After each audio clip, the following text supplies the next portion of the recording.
Et place au sport à présent, et je reçois sur ce plateau le nouveau patron du foot régional, Saïd Njimi. Bonsoir. Bonsoir. Merci d'être avec nous. Vous êtes ancienne arbitre internationale. Vous avez été élu hier à la tête de la Ligue de football de la Nouvelle-Aquitaine, un peu à la surprise générale, il faut bien le dire.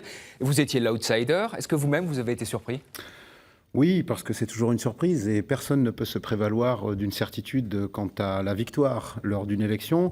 Mais le travail de terrain, la campagne de terrain que nous avons menée, les milliers de kilomètres que nous avons parcourus, l'ensemble des réunions que nous avons organisées dans de nombreux lieux nous permettaient d'envisager sereinement un espoir. Et cet espoir s'est réalisé et je ne peux que remercier l'ensemble des clubs qui nous ont fait confiance ce matin-là.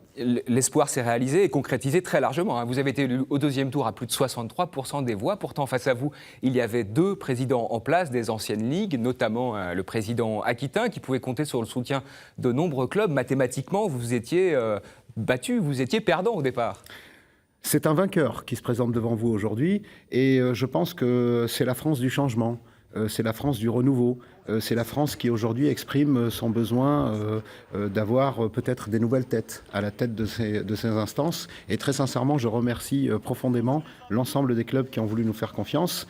Et par rapport à cette confiance, il faut bien être conscient, et j'en suis conscient, que le travail est énorme, que l'attente est énorme. Et croyez-moi que dès demain, je serai à la Ligue Appui Moyen afin de rendre compte et de faire en sorte que les clubs ne soient pas déçus. Alors vous dites que c'est la nouveauté qui vous a fait élire une nouvelle tête, un nouveau projet aussi. En quelques mots, les grandes lignes de votre projet pour les clubs, pour le foot ? Alors en fait, les mesures principales qu'on souhaite mettre en place, dès demain, nous lancerons un large appel à candidature afin que les femmes puissent venir intégrer nos commissions et qu'elles puissent être enfin aussi également des décideurs, puisqu'elles ne sont pas suffisamment nombreuses dans nos commissions. C'est également l'harmonisation des tarifs par le bas, de telle façon à ce qu'on puisse donner un peu d'espoir, un peu de liberté financière à nos clubs. Et enfin, un acompte au 15 juillet qui va disparaître afin que l'on puisse proposer aux clubs d'être prélevés à compter du mois d'octobre. Alors c'est un peu technique, mais effectivement, les clubs amateurs vous ont soutenu sur ce point-là, notamment pour que financièrement, ils puissent s'en sortir. Oui, parce qu'il faut qu'on soit conscient des difficultés de nos clubs aujourd'hui. Nos clubs ont besoin d'organiser le football et ne pas se concentrer sur des problèmes administratifs, juridiques et financiers. La Ligue doit être là pour les aider à dépasser ce genre de contexte, pour se concentrer sur le football. C'est notre principale action.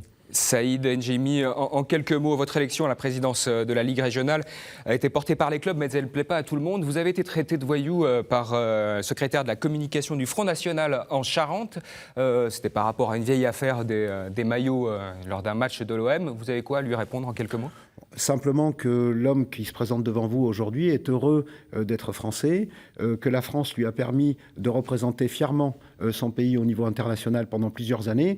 Et j'invite le Front National à essayer de démontrer que quelqu'un d'autre que moi puisse aimer autant son pays que je l'aime. Moi, j'aime la France. Elle m'a tout donné aujourd'hui. Et les clubs m'ont démontré samedi matin qu'ils n'avaient absolument aucun problème pour élire quelqu'un issu de la diversité. Je les en remercie.